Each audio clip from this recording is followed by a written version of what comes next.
everyone, welcome to That's Your Opinion, Not Mine.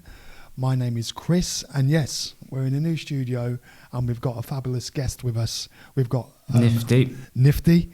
If you don't know Nifty, don't worry, you will get to know him in this interview. So for sure. I just want to say thanks for coming down, Nifty. Really Thank you for having me, of course. No, of course.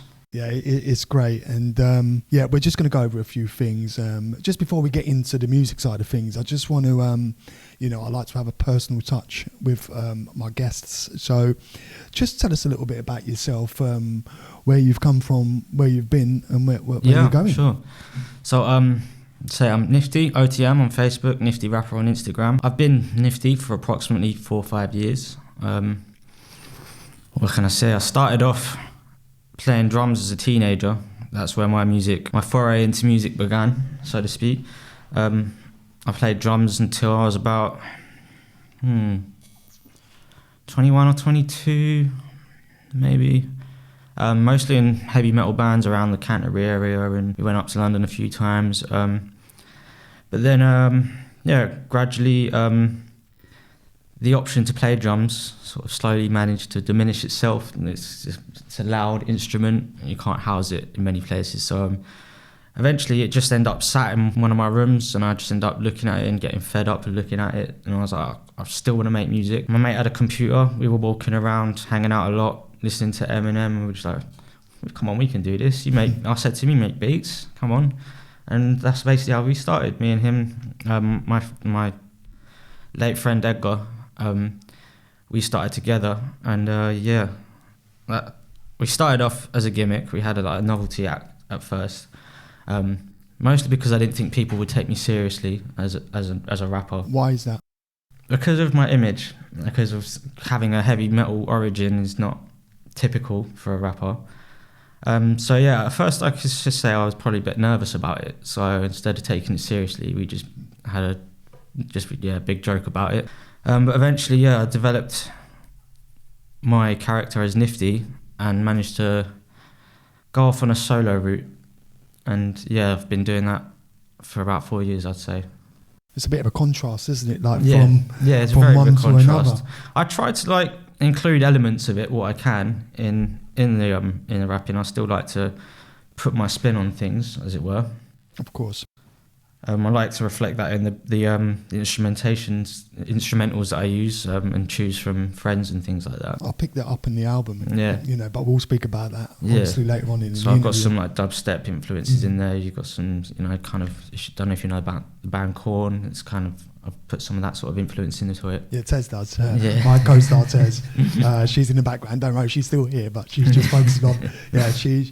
Anyway, that's another story for another day. Yeah. But that's a great segue, moving forward into the interview. And this question, I detest it. I absolutely despise it. I don't know if you know what's coming, what I'm going to ask you, right? But like we were saying off I have camera, no idea. No, that's good.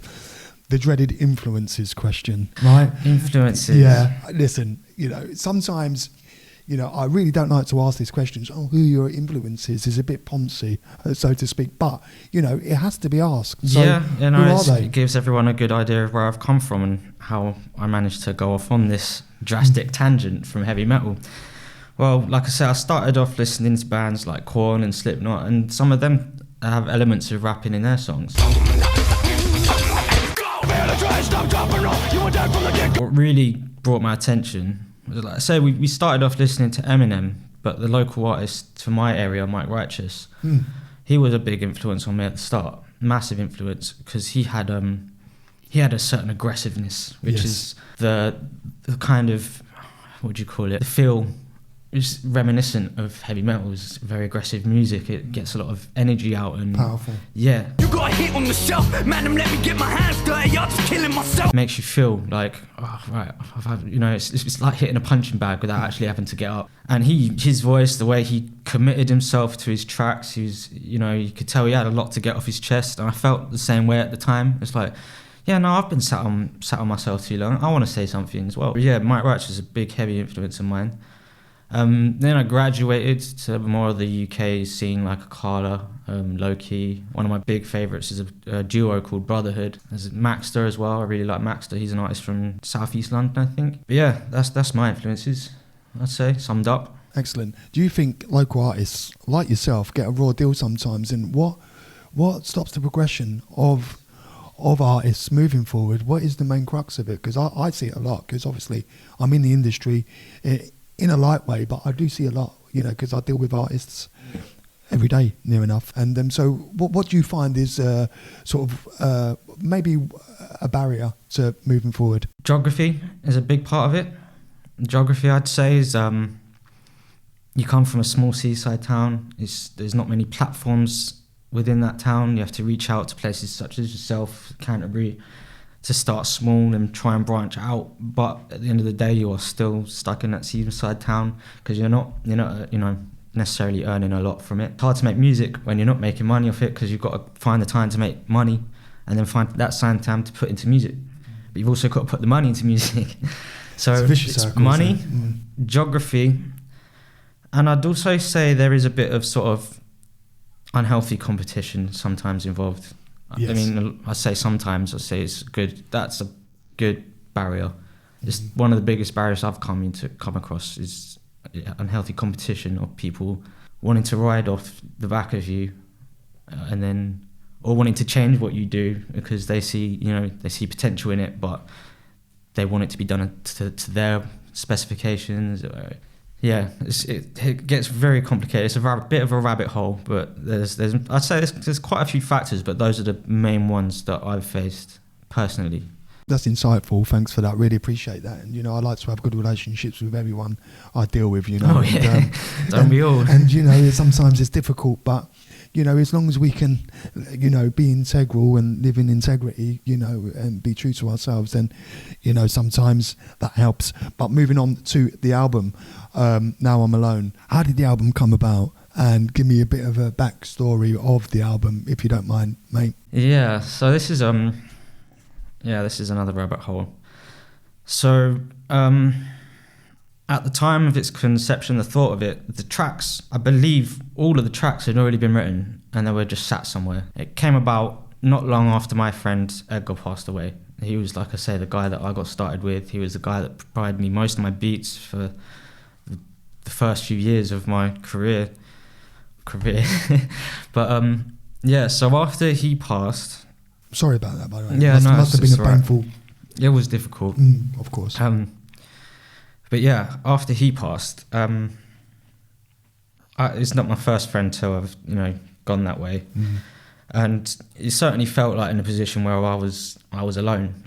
And in one of our songs, he says in his lyrics, "Now I'm alone," and then I was listening to the last track on the EP, Diary, which is a touchy one to listen to. It might be difficult for some people to listen to, but it's quite personal. But again, he says in that, "Now I'm alone," and it just clicked. All these songs that I'd written seemed to be in chronological order of telling the story of before he was alive, what things were like for me before he was alive, going into his issues and how I was feeling as I was watching him try and deal with his issues, and then it goes on to how it was afterwards. Sort of the whole EP, I think, was just a focus. It took my mind off everything. It was a dedication to him as well. So I felt like I couldn't waste everything me and him had done, but I also wanted the world to know what he was like as a person, and that's why I also included the track Diary, because it's a spoken word piece essentially. It's no contribution from myself on that track.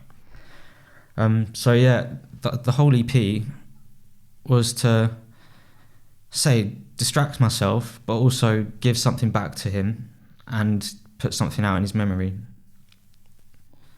It's powerful, and you can hear in the album, obviously I've gone through it, I've listened to the whole album, and I was touched by the personalisation and the emotive of the album, the emotions, what come through the lyrics, and you can tell that it comes from the heart. It's not just like Oh yeah, no, we're not messing around anymore. We're not just having fun. This is wear it on your sleeve music. That's why I loved it, because I hear a lot of music. A lot of people send me a lot of music, to try and play, and I try and do my best. But some music I just cannot. I'm like, mate, I don't want to. I would never say names because I'm very discreet and I work in confidence. It's the best way to be. Yeah, absolutely. I try and be integral in what I do, and work along ethical codes. It has to be done for safeguarding ourselves and others. Yeah, of course. But I can say this: it was quite funny in a way, where I got sent some stuff, and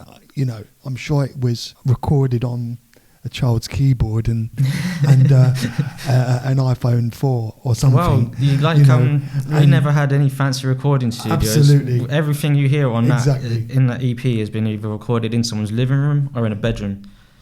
Yeah, and that's what. Yeah, absolutely. But I have been sent some outrageous stuff. But on the flip side, you can't blame him for trying. No, absolutely. I'm not no way knocking them, but there is a limit, Nifty. Yeah. But I've been sent some glorious stuff too, like yourselves and others, thank you. And the album has got depth and weight to it. Absolutely, it's really powerful. And have you got anything else to say about the album?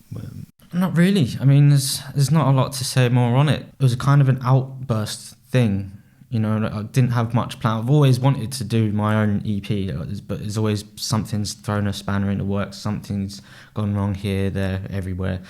And this is the first time I actually managed to get one of my own pieces out there properly. I mean, I'd say it wasn't technically finished because he wasn't here to finish it, and I didn't want anyone else touching what he'd done, because he was a very particular man, and I don't think he'd be happy having anyone else touch it. So I left everything as was. Didn't master it, but I thought what he'd done anyway sounded pretty much close to mastered as it already was. I mean, the first 3 tracks on the EP aren't made by him, so they were in a sense mastered. But the last 3 tracks, they were all him. And it was a difficult process getting that together, because the songs that I chose in the end to put on from me and him, even as befitting as they are, I came across them because I was helping his mum with the funeral arrangements, and she wanted me to go through his computer to find some songs to play for the funeral. The ones on the EP are some that I picked out. Diary wasn't one of them. We didn't play that at the funeral. That was a long process as well, because the guy wasn't a very organised dude. He didn't save our tracks as just name them. Yeah, didn't name them. He didn't name them, period. He would just go yeah. And then so I had to go through his computer and click on every song, load it up to the production software he was using, and press play and see if it was the full track or if it was just a demo. And again, like I said, I didn't even know what I was looking for, so I was just scrolling through, and he was a whiz. So you can see on your PC it would say date last modified. You could see how he'd been going up he was staying up at night from 10 o'clock to 4 o'clock in the morning, and he'd made 6-7 tracks in that entire time. And again, he hadn't named them, so I was going through down by sort of date. I was trying to hope and close in on a date. I remember these tracks being done. So yeah, picking them, that was part of the process, was because it was for his funeral. And then like I say, things, as I was listening to more and more, things just fell into place, and everything just started to make sense. And there it was. Like I say, it was kind of an outburst thing, but at the same time there was a lot behind it as well. You've done a blessed job. I don't know if I'm making much sense there. No, you are. You've done a blessed job, and you've done it was a great tribute, I must say. Thank you. So and that leads us on to the next phase of this interview. Just want to ask about Nifty and moving forward with Nifty. What's next and what's going to happen? Right. So currently, I'm not promising anything new for a while. There's a few things I need to focus on first. I mean, I've started getting back into drumming again, so I've reverted in some way. but that's a blessing in itself, because, you know, drums wasn't something I willingly gave up. It was kind of just circumstance. So being allowed to drum again is a great opportunity. I'm really glad to be getting back into it. But also I'm starting to need to focus more on a career as well. You know, I've done a bit of work as an extra, a bit of acting work, bit of modelling work, and I'm hoping to try and get back into all of that, because I've been supporting myself on gardening, which I love. Absolutely love gardening. It's the first job I got that I absolutely 100% adored. Absolutely love gardening. But it doesn't pay as well as some jobs do, and it doesn't give you the time that some jobs do, such as extra work and modelling. They're big payouts and not a lot of time. So I get a lot more free time, a lot more time to focus on what I actually want to contribute, because as much as this EP means to me, I don't feel like what I'm doing now is anything particularly new. Yeah, I don't think I'm bringing anything to the table that other artists quite are at the minute. Say, like, we've got late artists, Mac Miller, then we've got XXXTentacion, Lil Peep. All these people are completely different, offered something completely different that we're not listening to right now. And I'm just still an old school rap head, basically. You know, that's what I sound like, essentially. So I kind of want to take a step back, have some time to study a bit more, because I used to do a lot more of that. I don't listen to an awful lot of music these days. I used to never leave the house without headphones, and if I didn't leave the house without headphones, I'd leave late. Like, I needed to listen to music. It needed to be there for me. But yeah, I haven't had a lot of time lately to really listen to a lot of music, so I'm not having a lot of influence at the minute. And like I said, I really want to shine the next time I do something. So there will be a second generation resurrection of Nifty. Oh, yeah? You can bet. Like I said, I'm just biding my time, and I'm waiting to sort of see what I can actually contribute. Mate, on a personal level, I must say, like, you know, on a one-to-one level, when I heard, like, you know, initially a few weeks ago, I was like sad in a way, because I thought, you know, my man has a lot of talent, and you know, I was like, don't give up, bro. Like, you need to carry on. Oh, mate, many people come forward. You know, I had phone calls, I had texts, I had so many comments on the post, I had people messaging me. I really appreciate that. Like, of course. So much support came through. But on the flip side, I understand, you know, you're going to have to do what you're going to have to do anyway. Yeah, and I can't carry on doing something I'm happy with at the end of the day. If I don't feel like I'm doing something that's worthwhile, I don't really want to do it at all. So yeah, when it comes to making music, I want to actually bring something new to the table next time. I hear that. I've contributed in the way that fits in, and I want to do something a bit more out there. Sometimes we have to take a step back to actually move forward again, because we have to look at the bigger picture. Yeah. And sometimes when you're in it, you can't see the picture. Yeah, it's clouded. Yeah, that's exactly it. I do want to take a step away and, like I say, take some more time to actually listen to what's going on in the music industry now, because I'm still very much stuck in about 10 years ago. I'm still like, if I am listening to music, it's 10 years old or 5 years old at least. Like, you know, I'm not really much for keeping up with stuff, I'm not up to date. But I'd like to do that, and I'd like to next time come out with something. Ever go, oh, wow, we didn't see that coming. This is good. This is something new. Like, yeah, I can do this, and actually put a stamp on music rather than just be a part of it. You know. Well, we'll be there. I'll be there waiting, mate. So once you need to, we can do another interview and another. Well, you'll be one of the first people, I'm sure. I'll be there, mate. So I'll support you all the way. That's all I'm saying. Thank you very much. So we're obviously drawing to a close of the interview now, and there's a couple of segments we have which we ask everyone.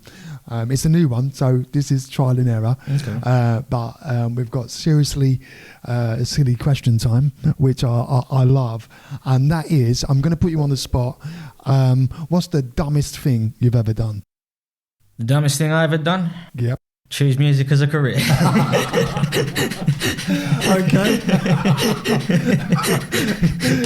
I like that one. Good. I'm not going to add anything else to that. We'll move on. And lastly, view is up at Judgment Day by whoever, a judge, whatever. I don't want to say God or whatever, but let's just say judgment, just to keep it neutral.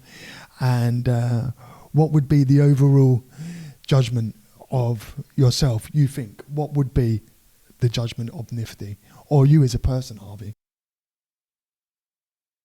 It's a thought-provoking question. Yeah. I mean, for me, For me, I just hope that I get heard in the way that I intended it rather than the way it actually came across, because I could be pretty brash. Yeah, and I just sort of, I don't know what kind of passment I'd like to be judged on me. I just like people to understand. I don't think I would ask much more than that. That's a great way to end. And you know, that's the whole point of it, you know, to have thought-provoking questions, and you know, because there's no point having a generic interview, and I like to get to the nitty-gritty of stuff. Yeah, no. But once again, I would like to say thank you, Nifty, for coming down. Yeah, thank you for having me. It's been a pleasure, my friend. Absolutely. And we're going to draw it to a close, but thank you. So that's Nifty, my man Nifty, and you can catch him and catch him album. And we're going to be doing an album review on your really album. Appreciate that. Yeah. So we'd like to do it separate, album review and interview separate. So you've been watching and listening to That's Your Opinion, Not Mine. We'll be back again next week with some other stuff and probably some interviews. So until then, peace out. Thanks, mate. Cheers. Thank you.